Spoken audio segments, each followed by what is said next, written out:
ঢাকা কলেজে নতুন ভর্তিকৃত একাদশ শ্রেণীর ব্যবসায় শিক্ষা বিভাগের ছাত্রদের আজকের ক্লাসে স্বাগত। অন্যান্য কলেজে যেসব শিক্ষার্থী এই ক্লাসে অংশগ্রহণ করছো তোমাদেরকেও স্বাগত জানাচ্ছি। আমি আহমেদ করিম, সহকারী অধ্যাপক, ব্যবস্থাপনা বিভাগ, ঢাকা কলেজ, ঢাকা। আমাদের গত ক্লাসটি যারা মিস করেছো ফেসবুক অথবা ইউটিউবে আছে, তারই ক্লাসের ধারাবাহিকতা আজকে আমার দ্বিতীয় ক্লাস। সেখানে আমি আলোচনা করেছিলাম যে একটা অধ্যায় পাঠ শেষে শিক্ষার্থীরা কি কি বিষয় জানতে পারবে, তারই ধারাবাহিকতা আমাদের আজকের দ্বিতীয় ক্লাসে আমরা প্রবেশ করতে যাচ্ছি। আমরা গত ক্লাসে বলেছিলাম ব্যবসায় কি, ব্যবসায়ের বৈশিষ্ট্য, ব্যবসায়ের কার্যাবলী, এই সকল বিষয়, তার সাথে সম্পৃক্ত কিছু বিষয় এসেছিল যেটা শিল্প, বাণিজ্য, এই সকল। আমরা ক্লাসে যাওয়ার আগে তোমাদেরকে একটা বিষয় ধন্যবাদ জানাচ্ছি। গত ক্লাসে এমসিকিউ যে প্রশ্নগুলো ছিল তোমাদের স্বতঃস্ফূর্ত অংশগ্রহণ আমাকে অনুপ্রাণিত করেছে। অনেকেই সেগুলোর অ্যান্সার করেছো। যে আমি স্যাম্পল কোশ্চেন হিসাবে যেগুলো দিয়েছিলাম ভেরি সিম্পল, উত্তরগুলো খুবই সহজ ছিল, পাঠের মধ্যে ছিল এবং তোমাদের অনেকের আগেও জানা ছিল। সবাই এ বি সি ডি দিয়ে অ্যান্সার করেছো। আজকেও আমাদের ক্লাসের শেষ প্রান্তে ওইরকম একটা এমসিকিউর প্রশ্ন অংশ থাকবে। আমরা ব্যবসায়ের কথা বলেছিলাম কি, যে পণ্যদ্রব্য উৎপাদন অথবা ক্রয় বিক্রয়ের সাথে জড়িত সকল কার্যাবলী কি ব্যবসায় বলা হয়। এখানে একটা শব্দ তোমাদের বলতে হবে যে বৈধ অর্থনৈতিক কার্যাবলী। অবৈধ কোনো কিছুকে ব্যবসায় বলা ঠিক হবে না। তাহলে বৈধ অর্থনৈতিক ব্যবসা হতে হলে কি হতে হবে? বৈধ অর্থনৈতিক কার্যাবলী থাকতে হবে। ব্যবসায়ের অংশ হিসাবে দুটি গুরুত্বপূর্ণ দিকের কথা বলেছিলাম, একটা হলো শিল্প আর একটা হলো বাণিজ্য। শিল্প কি করে?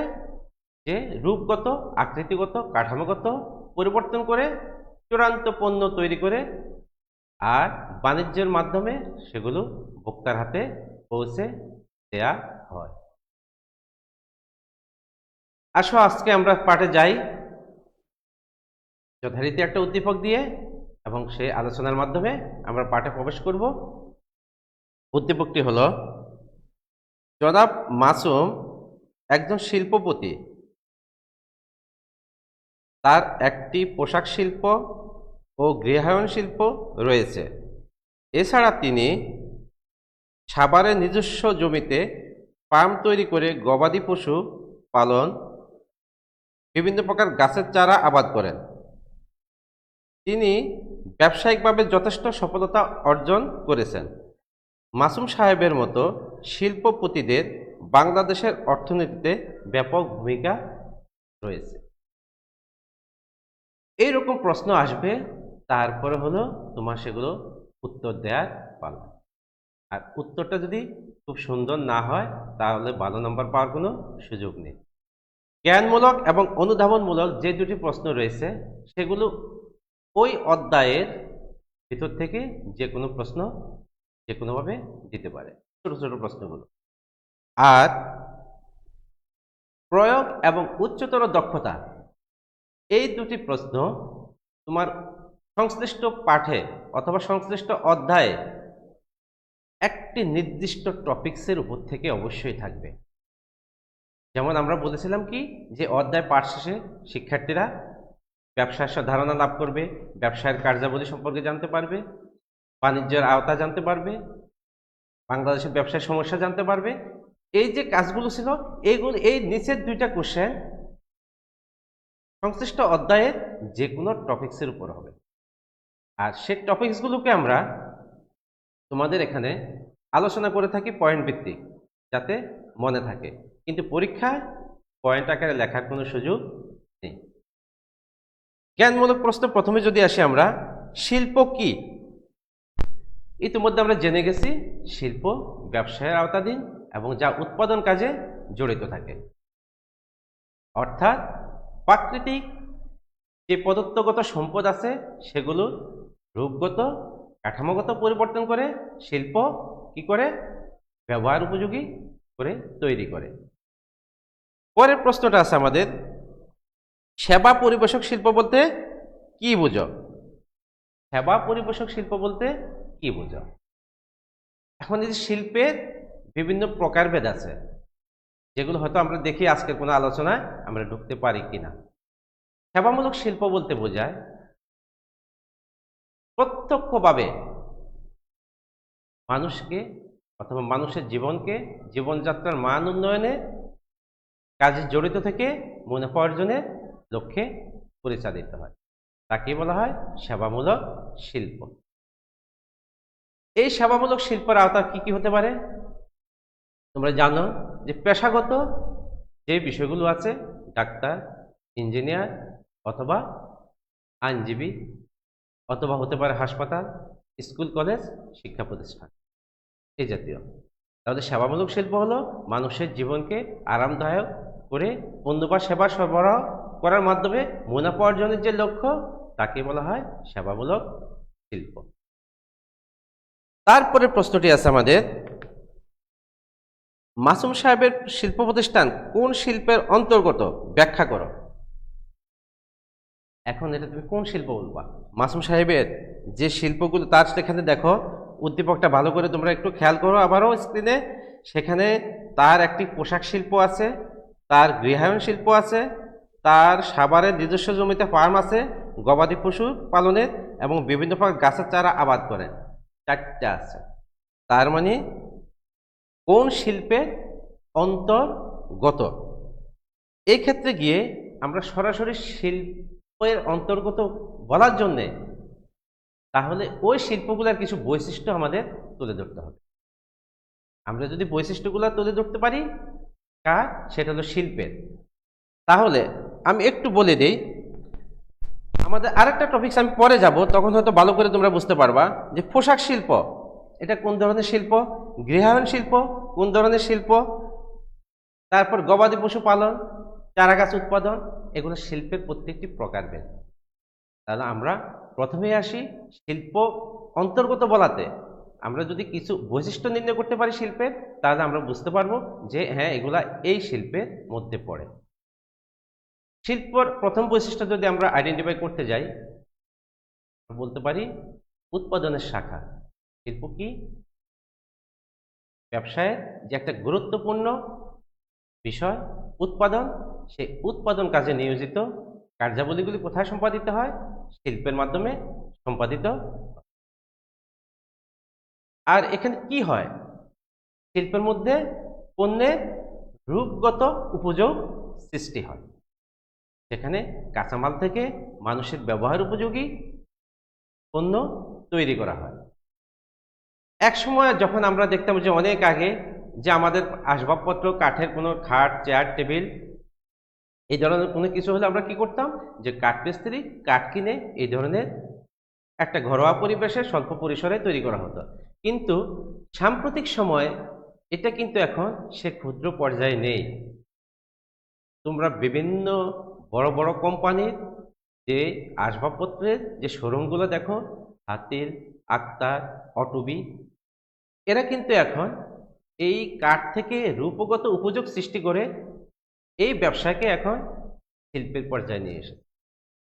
এটা এখন যে অত্যাধুনিক মানের আসবাবপত্র আমরা পাই, তারা এই রূপগত উপযোগ সৃষ্টি করে সেটা ভোক্তার নিকট পৌঁছে দেওয়ার চেষ্টা করে। শিল্প হতে হলে শিল্পের আর কি বৈশিষ্ট্য লাগবে? শিল্পের বৈশিষ্ট্য কি?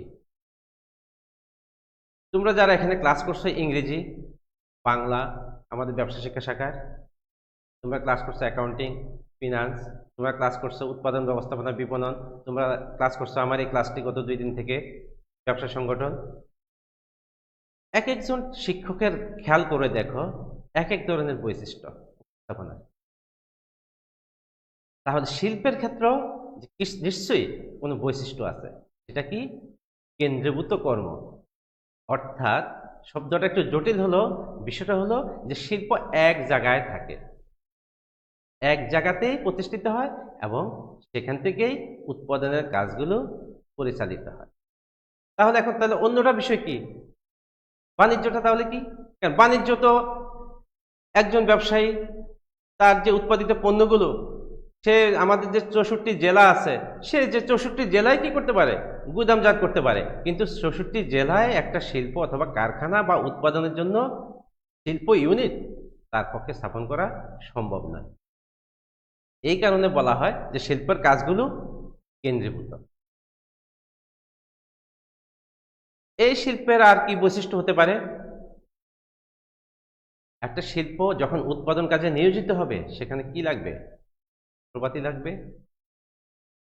সেটা পরিচালনার জন্য দক্ষ লোক লাগবে, নতুন নতুন প্রযুক্তি ব্যবহার করার প্রয়োজন হতে পারে, যার কারণে শিল্পের কাজগুলো পরিচালনার জন্য পুঁজির পরিমাণ একটু বেশি লাগে।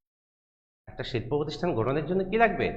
পুঁজি লাগবে, অর্থ সংস্থানটা বেশি লাগবে।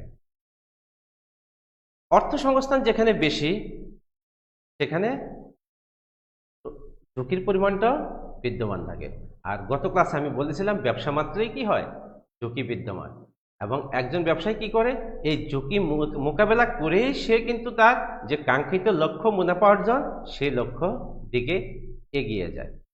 তাহলে আমরা শিল্পের আরেকটা বৈশিষ্ট্য আমরা চিহ্নিত করতে পারি যে শিল্পে যে কাজগুলো থাকে সেগুলো সাধারণত ঝুঁকিপূর্ণ থাকে, এবং সেই ঝুঁকিকে যত সীমিত করা যায়, যত সুষ্ঠু এবং সুন্দরভাবে মোকাবেলা করা যায়, ততই একজন ব্যবসায়ী সফল হতে সক্ষম হবে।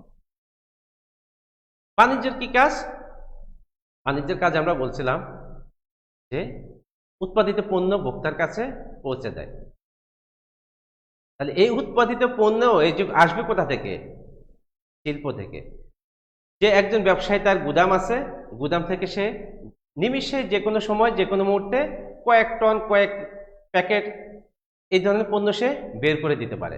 কিন্তু শিল্পে এই পণ্যগুলো উৎপাদনের প্রক্রিয়া একটু দীর্ঘ প্রকৃতির।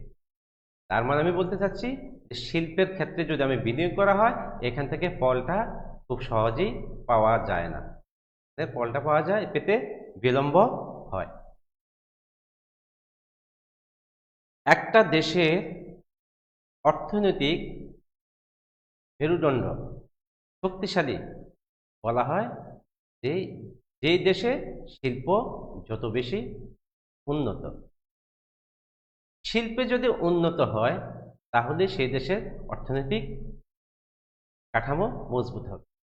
এই কারণে আমরা বলতে পারি যে দেশের অর্থনৈতিক উন্নয়নের মূল প্রবেশ পথ শিল্পকে চিহ্নিত করা যায়, যা শিল্পের একটি গুরুত্বপূর্ণ বৈশিষ্ট্য হিসাবে আমরা চিহ্নিত করতে পারি। শিল্পের সংজ্ঞাতেও আমরা বলেছিলাম, আবারও বৈশিষ্ট্য হিসাবে তাকে আমরা চিহ্নিত করতে পারি যে প্রাকৃতিক প্রদত্ত যে সম্পদ সমূহ আছে, সেই সম্পদগুলোকে যথাযথভাবে আহরণ এবং ব্যবহার উপযোগী করা শুধুমাত্র শিল্পের মাধ্যমেই সম্ভব। খনিজ বিভিন্ন যে দ্রব্যাদি আছে, তেল আছে, সেগুলা যখন উত্তোলন করা হয়, সেগুলা কিন্তু আমাদের ব্যবহার উপযোগী থাকে না। সেই তেলকে কি করা হয়? শিল্পের মাধ্যমে, কারখানার মাধ্যমে পরিশোধন, পরিশোষণ বিভিন্নভাবে আমাদের ব্যবহার উপযোগী করে তৈরি করা হয়। স্বর্ণের কথাই যদি বলি, খনি থেকে যখন উত্তোলন করা হয়, সে শূন্য কোনো অবস্থাতে ব্যবহারযোগ্য থাকে না।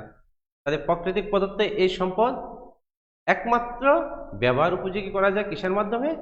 শিল্পের মাধ্যমে। তাহলে আমরা উদ্দীপকের যে বিষয়টি আছে, মামুন সাহেবের শিল্প প্রতিষ্ঠান কোন শিল্পের অন্তর্গত ব্যাখ্যা করো। এখন কোন শিল্পের অন্তর্গত আমরা আইডেন্টিফাই করেছি, আমরা এগুলো শিল্প। আমার আরেকটা টপিক যখন আসবে, কারণ যেহেতু দুইটা উদ্দীপক এবং আরেকটা উদ্দীপক আছে আমার, ওখান থেকে আমরা যখন পাবো তখন তোমাদের এই বিষয়ে আমি আবার যাব ওখানে।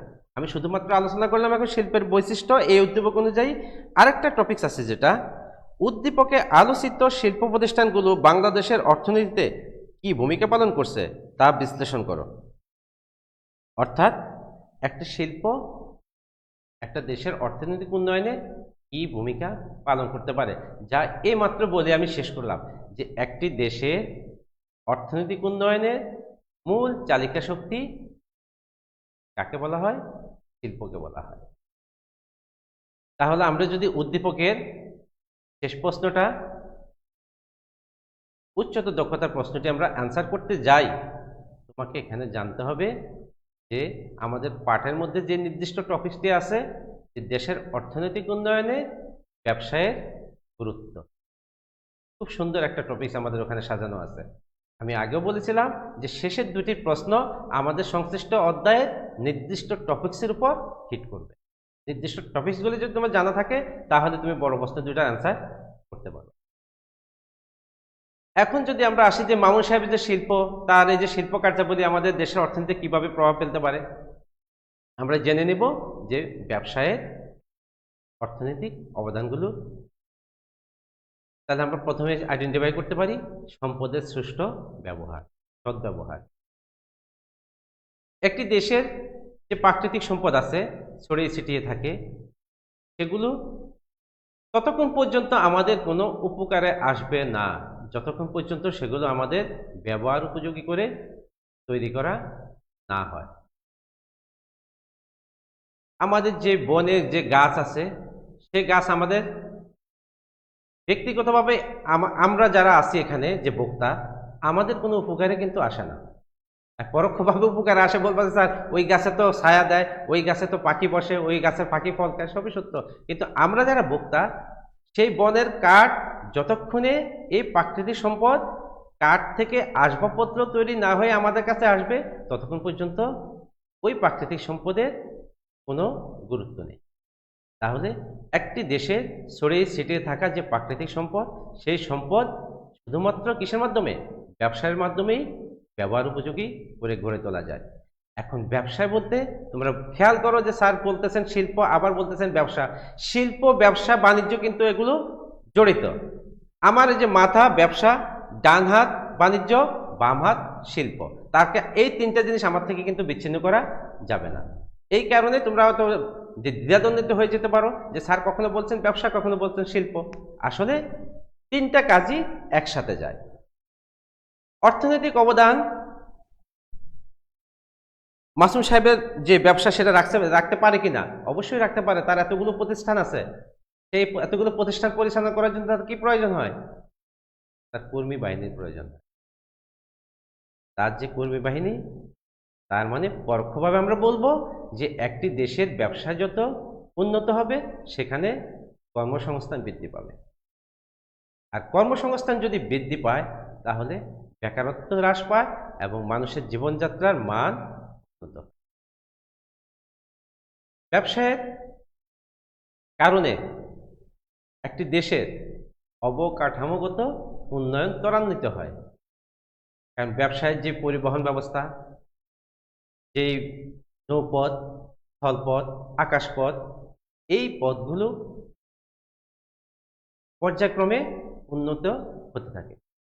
আর এই অবকাঠামোগত উন্নয়নের সাথে সাথে দেশের অর্থনৈতিক উন্নয়ন কতটুকু, তার মাত্রা পরিমাপ করা যায়।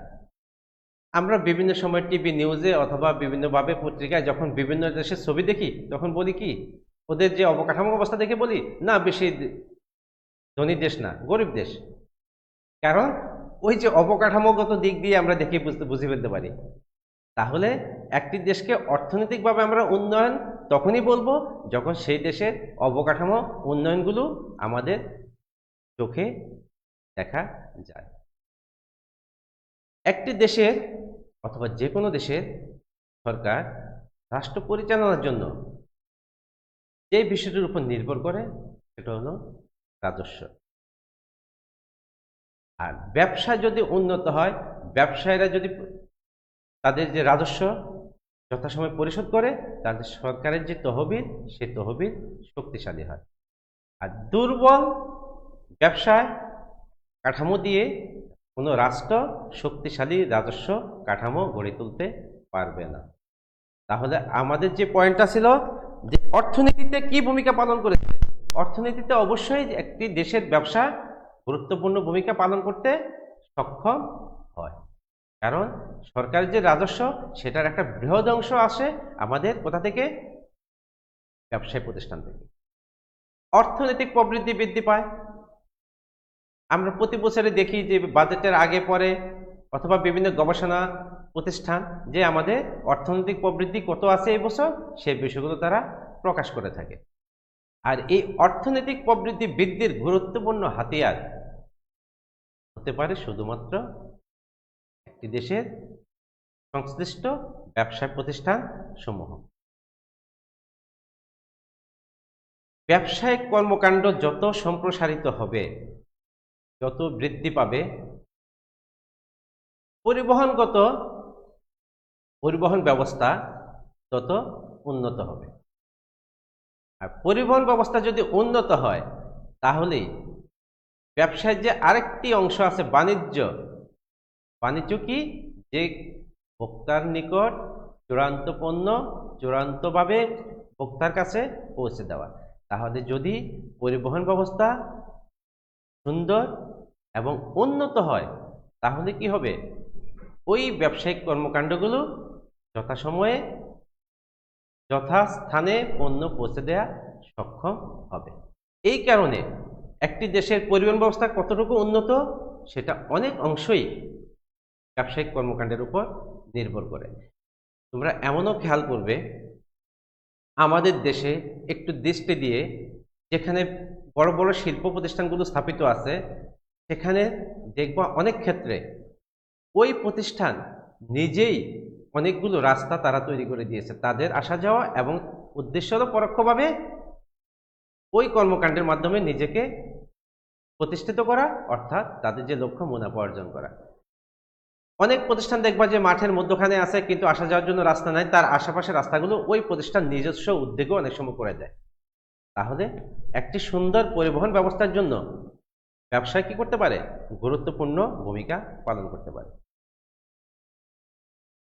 আমরা কি একই পণ্য যে টিভি বিজ্ঞাপনের দিকে যখন আমরা তাকাই তখনই দেখবা যে বিভিন্ন প্রোডাক্ট, যে সাবানের কথা মনে পড়ছে এই মুহূর্তে, যে কোনোদিন বলে মধু সমৃদ্ধ, কোনোদিন বলে এই তেল সমৃদ্ধ, কোনোদিন বলা হয় এটা অ্যাড করা হয়েছে। ফেয়ার অ্যান্ড লাভলির দিকে তাকালে বলবা কি, এখন বলে ফেয়ার অ্যান্ড লাভলি কি গ্লু, প্রতিদিন বলছে ফেয়ার অ্যান্ড হ্যান্ডসাম। এই যে বিষয়গুলো, এগুলো আসে কোথা থেকে? এগুলো আসে গবেষণা থেকে, যে একটি পণ্য আরো কত ডেভেলপ করা যায়, আরো কত উন্নত করা যায়, ভোক্তার চাহিদা অনুযায়ী এই পণ্যগুলো পৌঁছে দেওয়ার জন্য ব্যবসায়ীরা সর্বদা সংশ্লিষ্ট। এই কারণে গবেষণা এবং উন্নয়ন কাজ সম্প্রসারিত হয়। আর এই গবেষণা এবং উন্নয়ন যত বেশি হবে ততই ব্যবসায় যেমন লাভবান হবে এবং ভোক্তারা তত সুবিধা ভোগ করবে। আমাদের দেশে যখন মোবাইল ফোন আসে, তোমরা মনে করে দেখো এত বড় বড় একটা মোবাইল ফোন, টিপ বাটন, আর সেই মোবাইল এখন সংশ্লিষ্ট ব্যবসায়ী প্রতিষ্ঠানরা তাকে ডেভেলপ করতে করতে কোন পর্যায়ে নিয়ে এসেছে। টাচ স্ক্রিন, যেটা আমরা চিন্তাও করতে পারি নাই। আমরা যখন মোবাইল ব্যবহার শুরু করি সে বাটন মোবাইল ফোন বড় বড় এক একটা সাইজের, যেটা রাস্তাঘাটে ওই যে ওয়াকি টকির মতো দেখা যায়। তোমাদের মনে, তোমরা দেখেছো কিনা আমি জানি না, কারণ তোমরা যখন যে সময় প্রবেশ করেছো সেই সময়ে স্মার্টফোনের যুগ। তাহলে এগুলো কিভাবে আসলো? গবেষণার মাধ্যমে আসলো, গবেষণা এবং উন্নয়নের জন্য আসলো। তাহলে এই গবেষণা উন্নয়ন কেন হলো? ব্যবসায়িক কর্মকাণ্ডের জন্য এই গবেষণা এবং উন্নয়ন। তাহলে একটি দেশের ব্যবসায়িক কর্মকাণ্ডের ফলে কি হয়? ওই দেশের গবেষণা এবং উন্নয়ন কার্যগুলো ত্বরান্বিত হয়। ব্যবসায়িক কর্মকাণ্ড যত বেশি সম্প্রসারিত হবে ততই কি হবে? আর্থিক কার্যকলাপ বৃদ্ধি পাবে। আর আর্থিক কার্যকলাপ যদি বৃদ্ধি পায়, সে আর্থিক কার্যকলাপ সম্পাদনের জন্য যে সকল প্রতিষ্ঠান, সেই সকল প্রতিষ্ঠানগুলো উন্নত হয়। অর্থাৎ আমি বলতে চাচ্ছি ব্যাংক এবং বীমা, ব্যাংক এবং বীমার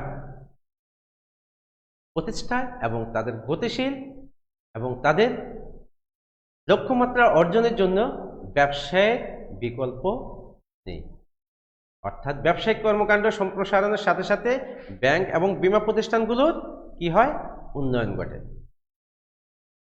আমি যতই বলি রাজস্বের মাধ্যমে সরকারের তহবিল বৃদ্ধি পায়, কিন্তু রপ্তানি বাণিজ্য যদি না থাকে একটি দেশের, শুধুমাত্র আমদানির উপর নির্ভরশীল হয়, তাহলে সেই দেশ অর্থনৈতিকভাবে কোনো অবস্থাতেই উন্নতির শিখরে পৌঁছতে পারবে না। আমাদের টপিকসটা থেকে তোমরা হারিয়ে গেলে চলবে না। আমার টপিকসটা ছিল সর্বশেষে বাংলাদেশের অর্থনীতিতে কি ভূমিকা পালন করেছে। এখন বাংলাদেশ বলতে আমি কিন্তু যে কোনো বিশ্বের যে কোনো দেশের কথাই বলছি, অর্থাৎ ব্যবসায় যে কোনো দেশে বাংলাদেশ তো বটেই অর্থনৈতিক উন্নয়নে গুরুত্বপূর্ণ হাতিয়ার হিসাবে ব্যবহৃত হয়। আর এই পণ্যগুলো যদি রপ্তানি করা যায় এবং পণ্যের সংখ্যা যদি বৃদ্ধি করা যায় এবং বৃহৎ আকারের রপ্তানি বাণিজ্য সৃষ্টি করা যায়, তাহলে স্বাভাবিকভাবে কি হবে, দেশের অর্থনীতি শক্তিশালী হয়ে পড়বে। ব্যাংক বিমা প্রতিষ্ঠানের কথা বললাম, ব্যবসায়িক কর্মকাণ্ড যখন বৃদ্ধি পায় তখন তাদের যে অর্থ সেটা ব্যাংকে জমা থাকে এবং পরোক্ষভাবে এই অর্থ কি হয়, মূলধন গঠনে সহায়তা করে। কারণ ব্যাংক তো এই অর্থগুলি কি করে, শুধুমাত্র বন্দি করে রাখে না, তারাও তো আবার বিভিন্ন ব্যবসা প্রতিষ্ঠানকে ঋণ দেয়। তাহলে ওই প্রতিষ্ঠান কি করে, তার মূলধনের চাহিদা মেটাতে সক্ষম হয়। তাহলে আমরা বলতে পারি যে একটি দেশের বিনিয়োগের জন্য যে মূলধন, সেই মূলধনের প্রয়োজন মেটানোর জন্য ব্যবসায়ের ভূমিকা অনস্বীকার্য। তাহলে সেইভাবে আমরা বলতে পারি যে জনাব মাসুম সাহেবের যে ব্যবসা ছিল সেই ব্যবসা দেশের অর্থনীতিতে একটা গুরুত্বপূর্ণ ভূমিকা পালন করতে সক্ষম হবে। তাহলে এই টপিকসগুলি যদি তোমার জানা থাকে, তাহলেই তুমি সাজিয়ে গুছিয়ে নির্দিষ্ট কিছু টপিকস মাসুম সাহেবের এই প্রশ্নের সাথে তুমি অ্যাড করে দিতে পারবে এবং সর্বশেষ লাইনটার উপরে কিন্তু তোমার ডিপেন্ড করবে যে তোমার প্রশ্নটি উত্তর সঠিকভাবে হয়েছে কি না। এখানে আরেকটা বিষয় যেটা আছে আমি বলছি, পরে আমি আবার রিপিট করব, যে শিল্প যে মাসুম সাহেবের, এবার আসবে রিপিট করেই দিই। তার একটি ছিল পোশাক শিল্প। তার পোশাক শিল্পটা কি কোন আওতায় পড়ে আমি আগে বলে দিই, যদি আমি শীটটা আবার আমার চেঞ্জ হয়ে যেতে পারে। পোশাক শিল্পটা হলো আমাদের উৎপাদন শিল্পের আওতায় পড়বে। গৃহায়ন শিল্প এটা পড়বে, আমরা আলোচনা আসবো একটু পরে। নির্মাণ শিল্প, আমার কাছে গত 2 বছর বা 3 বছর আগে আমাদের একাদশের একজন ছাত্র আসলো, আমি বসাছিলাম বিভাগে। সে এসে বলতেছে, স্যার পরীক্ষা একটা প্রশ্ন আসছিল যে গাছের নার্সারিতে চারা উৎপাদন এটা কোন শিল্পের আওতায়? স্যার এটা তো কৃষি শিল্প হওয়ার কথা, কৃষিকাজের সাথে সম্পৃক্ত। আমি আসলে তাৎক্ষণিকভাবে একটু তাকে উত্তরটা দেইনি। আমি বললাম, তুমি কি বই দেখেছো? সে বললো, স্যার বইয়ের কোথাও তো এটা নাই। তখন তাকে আমি বইয়ের পৃষ্ঠাটা খুলে আমি বললাম, তোমার বইটা খোলো, যে নার্সারিতে চারা উৎপাদন কৃষির সাথে সম্পৃক্ত না। কৃষির সাথে সম্পৃক্ত হলো ফসল, গম, ধান উৎপাদন। চারা গাছ উৎপাদন নার্সারিতে প্রজনন শিল্পের অন্তর্গত। এটা একটা গুরুত্বপূর্ণ এমসিকিউ, তোমরা এই বিষয়টা মনে রাখবে। নার্সারিতে চারা উৎপাদন প্রজনন শিল্পের অন্তর্গত।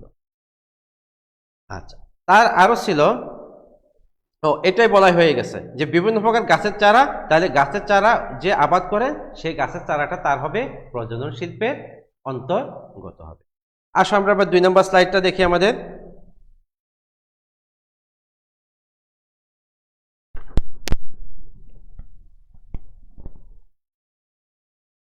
জনাব নুরুল ইসলাম বিদ্যুৎ উন্নয়ন বোর্ডের একজন কর্মকর্তা। তিনি তার পরিবার নিয়ে ঢাকায় থাকেন। তার স্ত্রী রওশন ইসলাম নিজ বাসায় ক্ষুদ্র পরিসরে মেয়েদের হস্তশিল্প ও রন্ধনশিল্প শেখান এবং এ থেকে তার কিছু লাভ হয়। রওশন ইসলামের ইচ্ছা তিনি আরও বৃহৎ পরিসরে এই ব্যবসা করবেন। জনাব নুরুল ইসলামের ভাই সেতু, বাঁধ, রাস্তাঘাট নির্মাণের ঠিকাদারি কাজে লিপ্ত। কার্য সম্পাদনে তারা কিছু প্রতিকূল পরিস্থিতির সম্মুখীন হন। কার্য সম্পাদনে তারা কিছু প্রতিকূল পরিস্থিতির সম্মুখীন হন। প্রথম 2টা আছে আমাদের, প্রত্যক্ষ সেবা কি, সামাজিক ব্যবসা বলতে কি বুঝো? জনাব নুরুল ইসলাম ও তার পরিবারের ব্যবসায়ের ধরন ব্যাখ্যা করো। উদ্দীপকের যেসব শিল্প আলোচিত হয়েছে সবগুলো কি অর্থনীতিতে অবদান রাখতে সক্ষম? বিশ্লেষণ করো। চমৎকার একটা উদ্দীপক। খেয়াল করো, এখানে প্রথম দুইটা কোশ্চেন যথারীতি আমাদের অধ্যায়ের ভিতরে আছে, পরের দুইটা কোশ্চেন এখন অ্যান্সার করার সময় তোমাকে বুঝতে হবে যে আমার কোন টপিকস নিয়ে এখানে আলোচনা করতে হবে। নুরুল ইসলাম তার পরিবার ব্যবসায়ের ধরন, তার মানে তারা বিভিন্ন ধরনের তার পরিবার ব্যবসার সাথে জড়িত আছে। তাহলে আমরা ধরনগুলো জানবো, সেই ধরনগুলো কি, কারণ প্রত্যেকটাই ব্যবসায়ের আওতাভুক্ত শিল্প, ক্ষুদ্র শিল্পের কথা বলা আছে। আরেকটি প্রশ্ন যেটা আছে সেটা হলো অর্থনীতিতে অবদান রাখতে সক্ষম কিনা। আমি এই মাত্র টপিকসটা যেটা শেষ করলাম যে অর্থনীতিতে অবদান রাখার জন্য যে ব্যবসায় অথবা শিল্প এর বিকল্প নেই। একটি দেশের অর্থনৈতিক কাঠামো আমরা তখনই মজবুত বলবো যখন ওই দেশের শিল্প কাঠামো, শিল্প ব্যবসা উন্নত। তাহলে প্রথমেই আসো, প্রত্যক্ষ সেবা কি? সরাসরি ভোক্তাকে সেবা দানের মাধ্যমে মুনাফা অর্জনের যে কাজ, অর্থনৈতিক কার্যাবলী, তাকে বলা হয় প্রত্যক্ষ সেবা। আমরা কিভাবে পাই? একজন ডাক্তার থেকে আমরা প্রত্যক্ষভাবে সেবা পেতে পারি। 2 নম্বরে আছে আমাদের সামাজিক ব্যবসা বলতে কি বুঝো? বর্তমান সময়ে বিশ্বের যে কোনো দেশের একটা গুরুত্বপূর্ণ দিক হলো ব্যবসা। একসময় মনে করা হতো ব্যবসায়ের প্রধান লক্ষ্য মুনাফা অর্জন করা, এবং মুনাফা অর্জনকে কেন্দ্র করেই তাদের কার্যাবলী পরিচালিত হতো। কিন্তু ক্রমান্বয়ে ব্যবসায়ীদের এই দৃষ্টিভঙ্গি পরিবর্তন হতে থাকে। তারা সামাজিক কল্যাণের সাথে সাথে, সামাজিক উন্নয়নের সাথে সাথে মুনাফা অর্জনের বিষয়টির উপর গুরুত্ব দিতে থাকে। তাহলে আমরা বলতে পারি সামাজিক কল্যাণ সাধনের জন্য যখন ব্যবসায় প্রতিষ্ঠান, ব্যবসায়িক কার্যাবলী পরিচালিত হয়, তাকে সামাজিক ব্যবসায় বলে। এই ব্যবসায়ের ক্ষেত্রে লাভ অথবা মুনাফা খুব গুরুত্বপূর্ণ বিষয় নয়, সামাজিক কল্যাণটাকেই গুরুত্ব দেওয়া হয়।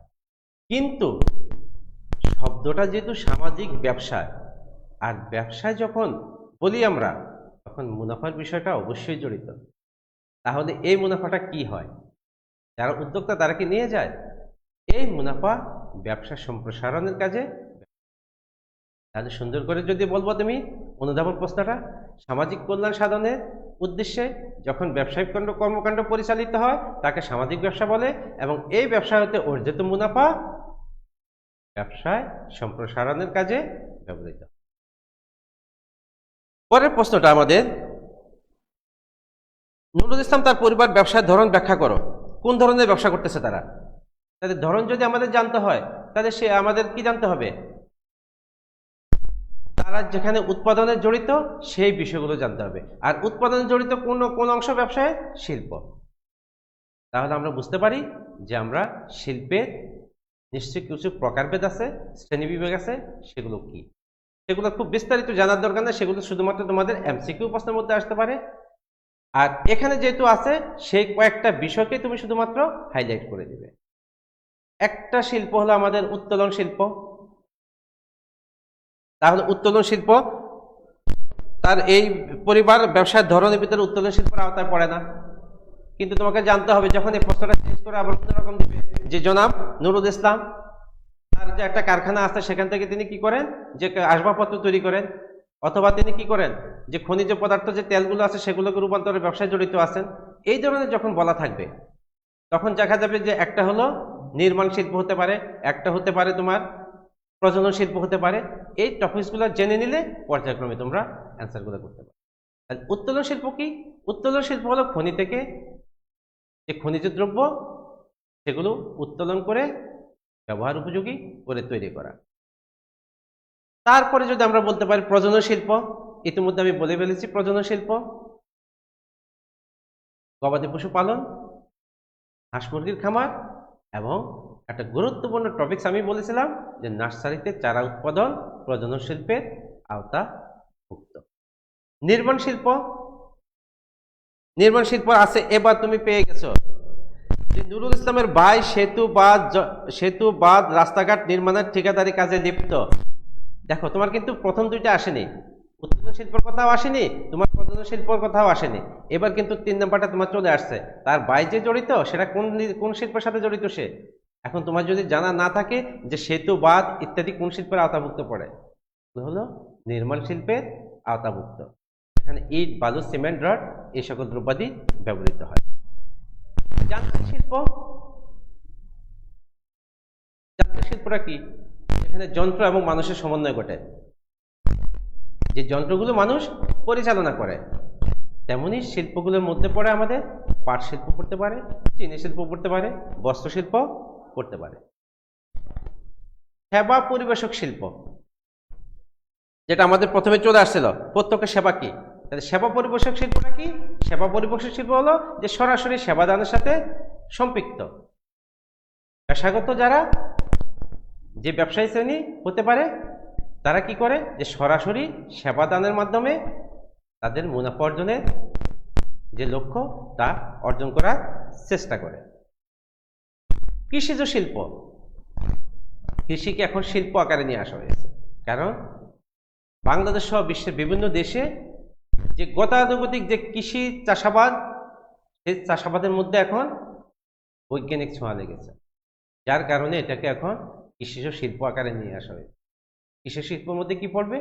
বিভিন্ন ধরনের ফসল উৎপাদন, সেটা বৃহৎ আকারের উৎপাদন কার্য প্রক্রিয়া, ধান, গম, এই সকল বিষয়। আমরা বলতে পারি সংযোজন শিল্প। সেখানে কি করা হয়? বিভিন্ন যে পণ্যগুলো, তার পার্টসগুলো, তার যে যন্ত্রাংশগুলো, সেগুলো দেখা যায় অন্য দেশ থেকে নিয়ে আসে এবং সংযোজনের মাধ্যমে ভোক্তার উপযোগী, ব্যবহার উপযোগী তৈরি করা হয়। সাম্প্রতিক সময়ে তোমরা খুব ভালো করে জানো, তোমরা এগুলো বেশি খেয়াল করো, যে স্যামসাং যে ফোন, সেগুলো এখন বাংলাদেশেই সংযোজিত। ওয়ালটনের যে একটা স্লোগান, বাংলাদেশি পণ্য, হ্যাঁ বাংলাদেশি পণ্য, কারণ ওয়ালটনের এই পণ্যগুলো আমাদের সংযোজন শিল্পের আওতাতে। তাহলে যে ক্ষুদ্র ক্ষুদ্র যন্ত্রাংশগুলো একত্রিত করে যখন ভোক্তার ব্যবহারের উপযোগী করে গড়ে তোলা হয়, সেই শিল্পের মাধ্যমে বলা হয় সংযোজন শিল্প। ক্ষুদ্র ও কুটির শিল্প, আমাদের উদ্দীপকে আছে যে তার স্ত্রী রসুন ইসলাম নিজ বাসায় ক্ষুদ্র পরিসরে মেয়েদের হস্তশিল্প, রন্ধনশিল্প শেখান।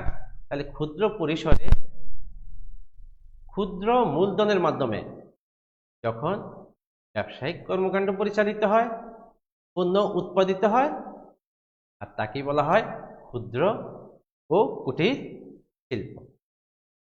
তাহলে তোমরা এখানে পেয়ে গেলা যে নুরুল ইসলামের ভাইয়ের শিল্প যেটা, সেটা হলো নির্মাণ শিল্প, এবং তার স্ত্রীর যেই ব্যবসাটা, সেটা হলো ক্ষুদ্র ও কুটির শিল্প। আরেকটা বিষয় আছে, রাষ্ট্র পরিচালিত শিল্প। একটি দেশের সরকার জনগণের কল্যাণের জন্য অনেকগুলো প্রতিষ্ঠান পরিচালনা করে থাকে। আমাদের এই ব্যবসা সংগঠনেরই আরেকটি অধ্যায় আছে, রাষ্ট্রীয় ব্যবসা। সেখানে গেলে তোমরা বিস্তারিত আরো জানবে। তাহলে রাষ্ট্র পরিচালিত ব্যবসা কি? খুব সহজেই জানো যে বাংলাদেশ রেলওয়ে, ডাক বিভাগ, এই ধরনের প্রতিষ্ঠানগুলো কি হয়? রাষ্ট্রীয় শিল্পের আওতাধীন। নিশ্চয়ই এবার বুঝতে পেরেছো তোমরা যে গ নাম্বার প্রশ্নটা নুরুল ইসলাম তার পরিবার ব্যবসার ধরন। তাহলে তুমি যখন আলোচনা করবা যে এখান থেকে যে তার স্ত্রী রোশন ইসলামের যে ব্যবসা, সেটা ক্ষুদ্র কুটির শিল্প, এবং ক্ষুদ্র কুটির শিল্পটা কি লাগে? স্বল্প পরিমাণ অর্থ মাধ্যমে তারা এই ধরনের ব্যবসাগুলো পরিচালনা করতে সক্ষম হয়। তেমনি তার ভাইয়ের যে ব্যবসা, সেটা নির্মাণ শিল্পের আওতাধীন।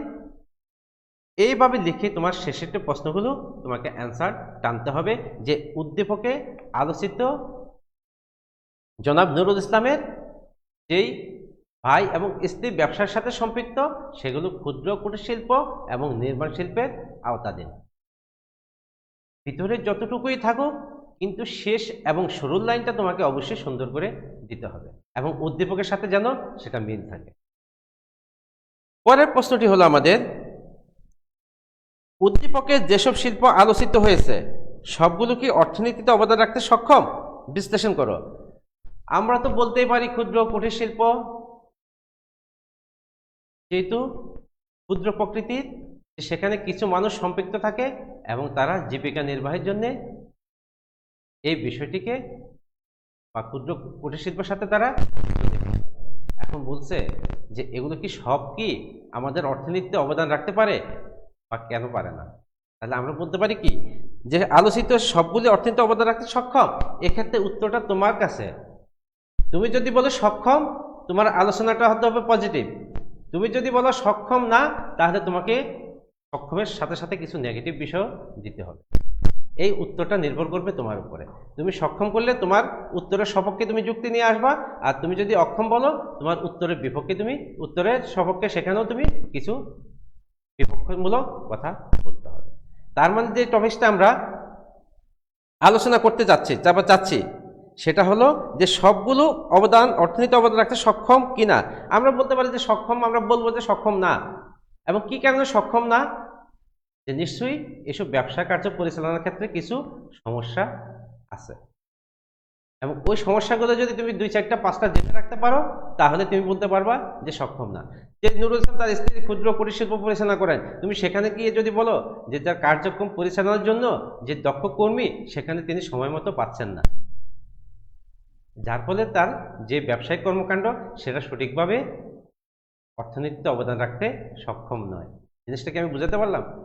তাহলে তোমাকে এই পর্যায়ে জানতে হবে আমাদের বইয়ের যে একটা নির্দিষ্ট টপিকস আছে যে ব্যবসায়ের আওতা হিসাবে শিল্প বাণিজ্যের সমস্যাসমূহ, ওই নির্দিষ্ট টপিকসটা যদি তোমার জানা থাকে তাহলে তুমি উত্তর করতে পারবে। তাহলে আমি একটা বলে ফেললাম যে সমস্যাগুলো কি। একটা হলো দক্ষ জনশক্তির অভাব, যে ব্যবসায়িক কাণ্ড পরিচালনা করার জন্য অনেক সময় কি পাওয়া যায় না, দক্ষ এবং অভিজ্ঞ লোক পাওয়া যায় না, এবং এই দক্ষ এবং অভিজ্ঞ লোকের অভাবে ব্যবসায়িক কর্মকাণ্ড স্থিতিশীল বা গতি বৃদ্ধি পায় না। তারপরে আমরা বলতে পারি টেকসই প্রযুক্তি, সেগুলো যথাসময়ে আমরা পাই না। যে বাংলাদেশের মতো একটা উন্নয়নশীল দেশ ব্যবসা বাণিজ্য পরিচালনা করার জন্য যে টেকসই প্রযুক্তি, উন্নত প্রযুক্তি, সেই প্রযুক্তিগুলো আমরা কি যথাসময়ে ব্যবহার করতে সক্ষম হই। আমরা বিভিন্ন সময় পত্রিকায় দেখি যে বিভিন্ন সরকারি হাসপাতালে কোটি কোটি টাকার সম্পত্তি, যন্ত্রপাতি দক্ষ লোকের অভাবে ব্যবহার করা যাচ্ছে না, এগুলো পত্রিকার শিরোনাম। তাহলে এই যে দক্ষ লোক, এই দক্ষ লোকটা ব্যবসায়ের ক্ষেত্রে একটি গুরুত্বপূর্ণ, কারণ ব্যবসায়ের ওই টেকসই যন্ত্রপাতি, ওই প্রযুক্তি ব্যবহার করার জন্য যেমনি দক্ষ লোক দরকার, আবার দক্ষ লোক থাকলেও সেই যন্ত্রপাতি যদি যথাসময়ে আমরা জোগাড় করতে না পারি তাহলেও আমাদের যে ব্যবসায়িক কার্যক্রম, সেই কার্যক্রম স্বাভাবিকভাবে পরিচালনা করা যাবে না। আমাদের অধিকাংশ ব্যবসা প্রতিষ্ঠানে দেখা যাচ্ছে এখনো যে পুরাতন যে প্রযুক্তি, সে পুরাতন প্রযুক্তি ব্যবহার হয়। একটু আগে আমরা বলেছিলাম যে কৃষিকে এখন শিল্পের আকারে নিয়ে আসা হয়েছে, কৃষি শিল্প। এই কৃষি যদি শিল্প হয়, তার যে উৎপাদন কার্যক্রম, সেই কার্যক্রম কি বাংলাদেশের এখনো সকল প্রান্তে বৈজ্ঞানিক প্রযুক্তির ছোঁয়া পেয়েছে? আমরা ডিসকভারি চ্যানেল সহ বিভিন্ন চ্যানেলে যখন দেখি যে বিশাল যে মাঠ, সেই মাঠের মাধ্যমে আধুনিক যন্ত্রপাতির মাধ্যমে বিশাল আকৃতির যেই চাষাবাদ, সেগুলো আমাদের কতটুকু সক্ষম, কতটুকু আমরা পেয়েছি। তার মানে যে পুরাতন প্রযুক্তি ব্যবহারের কারণে কি হয়, আমরা ব্যবসায়িক কর্মকাণ্ড পরিচালনা করতে পারি না। এই কারণে আমাদের প্রশ্নটা আসছে যে অর্থনীতিকে অবদান রাখতে সম্ভব কিনা। সম্ভব, আমরা সম্ভব বলতে পারি। আমি বলতেছি নেগেটিভ, তাহলে তুমি 2-4টা এখান থেকে বলবা যে আমরা এখন সম্ভব না। আইন শৃঙ্খলা পরিস্থিতি, একটি দেশের যদি আইন শৃঙ্খলা পরিস্থিতি ভালো থাকে তাহলে সেই দেশের ব্যবসা বাণিজ্য গতিশীলভাবে এগিয়ে যেতে সক্ষম হয়। আইন শৃঙ্খলা পরিস্থিতি যদি অবনতি ঘটে তাহলে ব্যবসায়িক কর্মকাণ্ড স্থবিরতা নেমে আসে।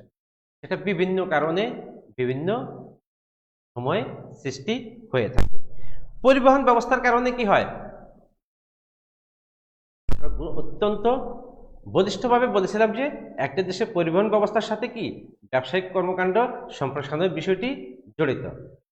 দুর্বল পরিবহন ব্যবস্থার কারণে অনেক সময় অনেক ক্ষেত্রে আমাদের যেই ব্যবসায়িক কার্যক্রম সেগুলো আমাদের সম্পাদন করা যায় না।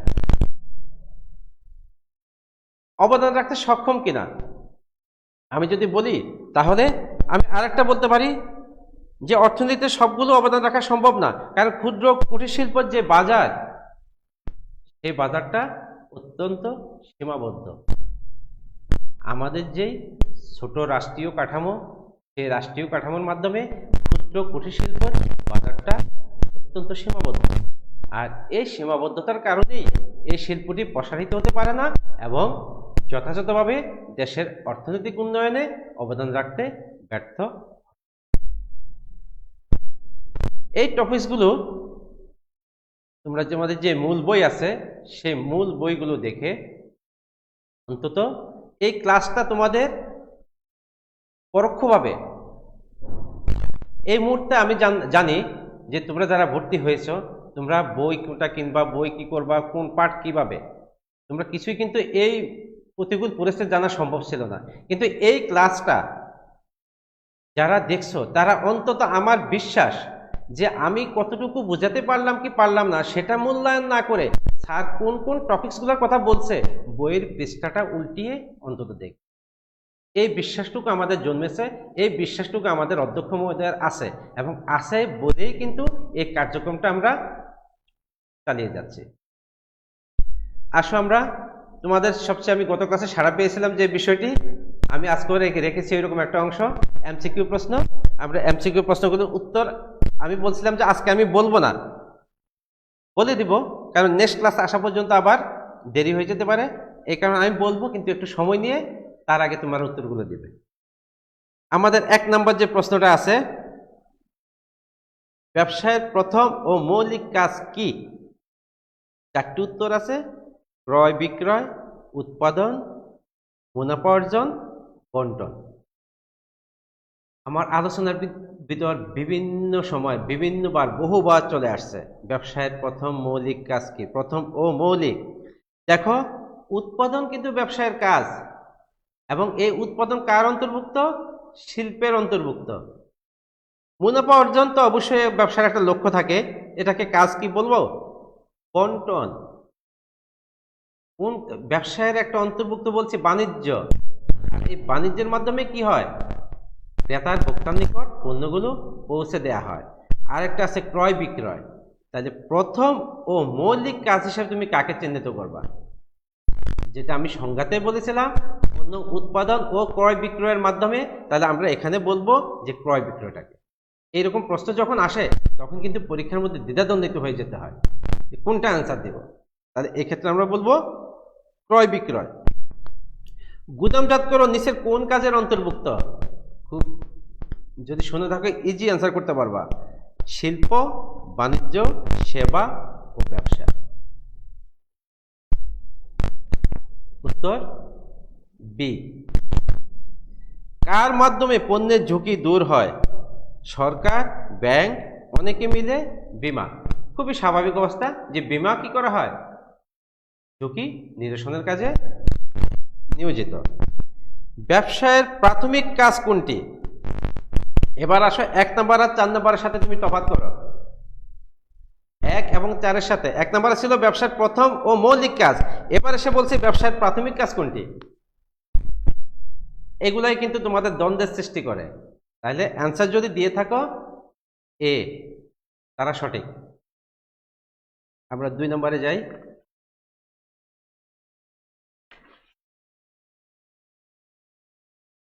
শুনে থাকলে অ্যান্সার দিতে পারবে।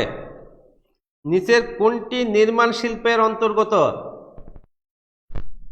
বাসগৃহ নির্মাণ, সেতু নির্মাণ, রাস্তাঘাট নির্মাণ। কার ভাই যেন উদ্দীপকের মধ্যে জড়িত ছিল এগুলোর সাথে, সেখানে বলেছিলাম নিচের কোনটি নির্মাণ শিল্পের অন্তর্গত? বাসগৃহ নির্মাণ, সেতু নির্মাণ, রাস্তাঘাট নির্মাণ। তো কোনটা? ক, খ, গ, গ। আমি এবিসিডি দিয়ে বলি, এ, বি, সি, ডি। অ্যান্সার এতক্ষণ হয়তো চলে আসছে। যারা দিয়েছো তাদেরটা সঠিক। প্রজনন শিল্পের অন্তর্গত হলো মাছের রেণু উৎপাদন, হাঁস মুরগির খামার, ফলমূল চাষ। নিচের কোনটি? প্রজনন শিল্প, আরেকবার বলি, নার্সারিতে চারা উৎপাদন, এটাকে ভালো করে মনে রাখবা, প্রজনন শিল্পের অন্তর্ভুক্ত। আর এখানে আছে মাছের রেণু উৎপাদন, হাঁস মুরগির খামার, ফলমূল চাষ। অবশ্যই উত্তর হবে এ। কোনটি নিষ্কাশন শিল্প হিসেবে পরিচিত?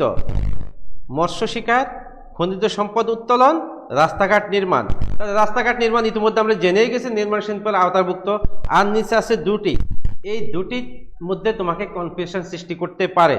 নিষ্কাশন শিল্প হিসেবে পরিচিত কোনটা? মৎস্য শিকার, খনিজ সম্পদ উত্তোলন। তাহলে উত্তর হবে বি, গভীর সমুদ্র থেকে মৎস্য আহরণ, এটা আমাদের নিষ্কাশন শিল্পের আওতাভুক্ত। তারপরেরটি দেখি আমরা। নিচের উদ্দীপকটি পড়ে প্রশ্নের উত্তর দাও। ব্যবসায়ের সম্প্রসারণের ফলে দিন দিন নতুন নতুন কর্মসংস্থান সৃষ্টি হচ্ছে। এছাড়া অর্থনৈতিক চাহিদা পূরণের পাশাপাশি ব্যবসা প্রতিষ্ঠান অনেক সামাজিক কাজ করে থাকে। ব্যবসায়ের সম্প্রসারণের ফলে নতুন কর্মসংস্থানের সৃষ্টি হচ্ছে কোথায়? ব্যাংকিং সেক্টরে, আর্থিক প্রতিষ্ঠানে, বীমা শিল্পে। নিচের কোনটি সঠিক? এখানে দেখো, ব্যাংকিং সেক্টর, আর্থিক প্রতিষ্ঠান, বীমা শিল্প। ব্যবসা সম্প্রসারণের ফলে নতুন কর্মসংস্থানের সৃষ্টি হচ্ছে কোথায়? উত্তর হবে কি? তিনটি ক্ষেত্রেই, ব্যাংকিং সেক্টরে শুরু হচ্ছে, আর্থিক প্রতিষ্ঠানে হচ্ছে, বীমা শিল্প হচ্ছে। কারণ প্রত্যেকটা খাতই আমাদের কিসের সাথে জড়িত? আমাদের ব্যবসার সাথে জড়িত। তাহলে ব্যবসা যখন সম্প্রসারিত হবে তখন এই তিনটা সেক্টরই কি হবে? সম্প্রসারিত হবে। তাহলে উত্তর ডি। সামাজিক উন্নয়নে গুরুত্বপূর্ণ ভূমিকা পালন করে কে? সামাজিক উন্নয়নে সরকারি প্রতিষ্ঠান, ব্যবসা, ব্যাংক, বীমা। সামাজিক উন্নয়নে গুরুত্বপূর্ণ ভূমিকা পালন করে কে? এটার উত্তর বলবো না, তোমরা নিজেরা দিবে। এতক্ষণ পর্যন্ত যারা আমার সাথে এই অনলাইন ক্লাসে অংশগ্রহণ করেছ, তোমাদেরকে আবারও আমি ধন্যবাদ জানাচ্ছি। আমাদের পরবর্তী ক্লাস পর্যন্ত সবাই ভালো থাকো।